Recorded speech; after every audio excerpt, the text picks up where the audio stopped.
अगर तुम्हें तेज चलना है तो अकेले चलो, और अगर दूर तक चलना है तो सबके साथ चलो। ये कहा है एक महान भारतीय उद्योगपति श्री रतन टाटा जी ने। रतन टाटा जी का जन्म 28 दिसंबर 1937 में बॉम्बे में हुआ था। उनके पिता नवल टाटा जी का जन्म 30 अगस्त 1904 में गुजरात के एक शहर सूरत में हुआ था। ये है रतन टाटा जी के छोटे भाई जीवी नवल टाटा और उनकी माता जी सोनी टाटा। रतन टाटा जी की स्कूल लाइफ शुरू हुई थी the cathedral and John Connon school Bombay से, और उसके बाद उनके स्कूल के आगे की पढ़ाई शिमला के बिशप कॉटन स्कूल में हुई। रतन टाटा जी जब 7 साल के थे तब उनके माता पिता का डिवोर्स हो गया, और उसके बाद रतन टाटा जी को उनकी दादी नवाजीबाई टाटा जी ने संभाला। उनका इंटरेस्ट शुरू से ही आर्किटेक्चर में था, जिस वजह से उन्होंने अमेरिका की कॉलेज यूनिवर्सिटी में एडमिशन ले लिया। ये कहा जाता है कि रतन टाटा जी अपने कॉलेज टाइम में बहुत ही शर्मीले किस्म के इंसान थे, और उन्होंने कॉलेज टाइम के दौरान एक रेस्टोरेंट में एज अ पार्ट टाइमर भी काम किया था। 1959 में उन्होंने कॉलेज यूनिवर्सिटी से अपनी बैचलर ऑफ आर्किटेक्ट की डिग्री हासिल करी। उस समय IBM जैसी बड़ी कंपनी ने अपनी कंपनी में काम करने के लिए उन्हें ऑफर भी दिया था, जहां उन्होंने 15 दिन काम भी किया था। पर JRD टाटा जी के कहने पर वह इंडिया वापस आ गए, और रतन टाटा जी ने 1961 में जमशेदपुर में टाटा स्टील से अपने करियर की शुरुआत करी। टाटा की परंपरा के अनुसार उन्होंने टाटा ग्रुप के हर डिवीजन में 9 साल तक काम किया। 1970 में रतन टाटा जी को मैनेजमेंट में प्रमोट किया गया, और 1971 में उन्हें नेल्को कंपनी की जिम्मेदारी दे दी गई। नेल्को कंपनी टीवी और रेडियो बनाने वाली कंपनी थी, और वो एक लॉस फैक्टर कंपनी थी उस टाइम, जिसका मार्केट शेयर 2% था। रतन टाटा 3 साल में कंपनी के शेयर 2% से लेकर 20% तक लेके आए।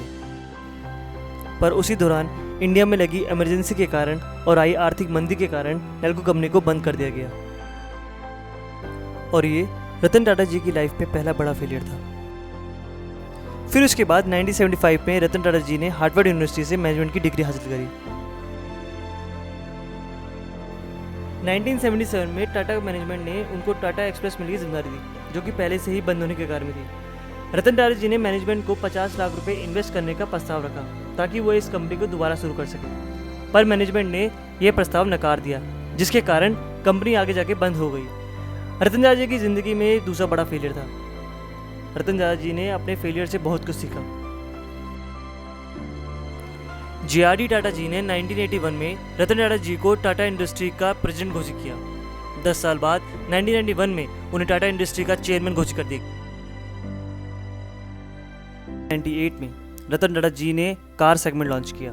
गाड़ी का नाम था इंडिका, जो कि इंट्रोड्यूस हुई थी टाटा मोटर्स में, और ये प्रोजेक्ट उनका ड्रीम प्रोजेक्ट था।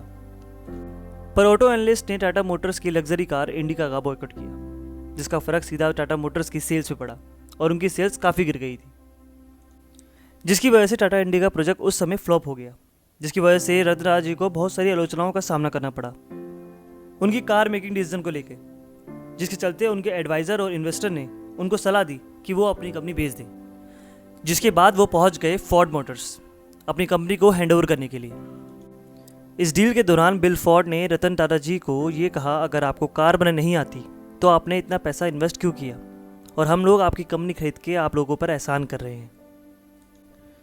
ये बात रतन टाटा जी को अच्छी नहीं लगी, और वो डील छोड़ के वापस इंडिया आ गए, और उन्होंने डिसाइड किया कि वो अब अपनी कंपनी किसी को नहीं बेचेंगे। फिर उन्होंने अपना पूरा फोकस टाटा मोटर्स को देना शुरू कर दिया। 8 साल बाद 2006 में उन्होंने टाटा मोटर्स में टाटा इंडिका V2 का लॉन्च किया। इंडिका V2 उस साल की सबसे हिट कार थी। उसी समय के दौरान फोर्ड कंपनी लॉस में जा रही थी अपनी 2 कार्स के सेगमेंट को लेकर, लैंड रोवर और जैगुआर। 2008 में रतन टाटा जी ने फोर्ड मोटर्स को ऑफर किया कि वो उनकी दोनों कार्स की कंपनियां खरीद लेंगे। फिर बिल फोर्ड मीटिंग करने के लिए टाटा मोटर्स के चेयरमैन रतन टाटा जी के पास इंडिया आए। फोर्ड ने अपनी उसी लाइन को दोबारा बोला, एक अलग अंदाज में, कि आप हमारी कंपनी खरीद के हम पे एहसान कर रहे हैं। रतन टाटा जी ने $2.3 बिलियन में उनकी दोनों कंपनियां खरीद ली। उसके बाद रतन टाटा जी ने पीछे मुड़ के नहीं देखा। उसी दौरान उन्होंने कई कंपनीज को टेक ओवर करा, जिसमें से कनाडा की टेटली टी बैग कंपनी भी थी, जो कि उस दौरान की सबसे बड़ी डील थी। उसके बाद उन्होंने साउथ कोरिया की डियो कमर्शियल व्हीकल कंपनी खरीदी, जिसका नाम बाद में टाटा डियो कमर्शियल व्हीकल हो गया। और उसके बाद लंदन की कॉरस कंपनी को खरीदा, जिसके बाद उसका नाम टाटा स्टील यूरोप रखा गया। ई कॉमर्स कंपनी में इन्वेस्ट किया, जिसमें स्नैपडील, ओला, अर्बन लैडर, पेटीएम, एमआई और कारदेखो.com जैसी कंपनियां थी।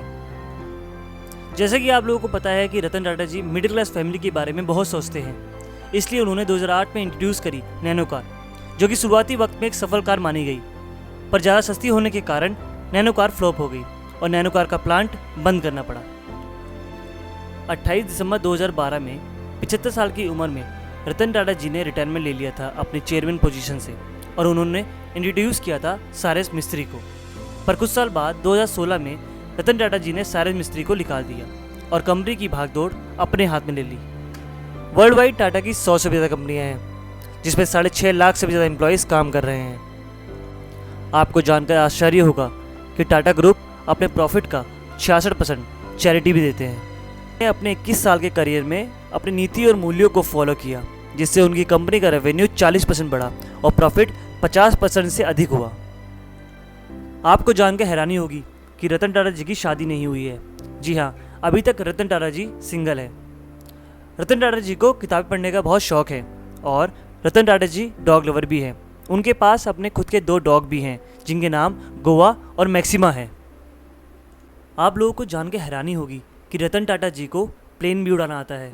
जी हाँ, 2007 में उन्होंने F-16 फैल्कन फाइटर प्लेन उड़ाया था और वो पहले भारतीय थे जिन्होंने वो प्लेन उड़ाया था। रतन टाटा जी के पास अपना प्राइवेट जेट भी है और उन्होंने उसको भी उड़ाया है। रतन टाटा जी को कार्स का बहुत शौक है, इसलिए उनके गैराज में अलग अलग तरह की गाड़ियाँ हैं, जिसमें Ferrari California, Tata Nexon, Jaguar F type, Mercedes Benz W124, Cadillac SLR, Land Rover Freelander, Tata Indica Marina, Mercedes Benz S class और भी तरह की गाड़ियाँ हैं। रतन टाटा जी का कोलाबा में घर भी है, जिसकी कीमत 150 करोड़ रुपए है। आपको जानकर खुशी होगी कि भारत सरकार ने रतन टाटा जी को सन 2000 में पद्म भूषण और सन 2008 में पद्म विभूषण से सम्मानित किया था। जैसा कि आप जानते हैं कि 2020 में आई कोरोना महामारी के चलते काफ़ी लोगों ने पीएम फंड में पैसे दिए, जिसमें टाटा ग्रुप ने 1500 करोड़ रुपए देकर देश की आर्थिक सहायता करी। तो दोस्तों, ये थे कुछ अननोन फैक्ट्स रतन टाटा जी के बारे में। तो आपको मेरी वीडियो कैसी लगी कमेंट सेक्शन में ज़रूर बताएं। अगर वीडियो अच्छी लगी हो तो लाइक करें और शेयर करें और नीचे चैनल को सब्सक्राइब करें। मैं आपको मिलूंगा एक न्यू अननोन फैक्ट्स के साथ। तब तक के लिए टेक केयर।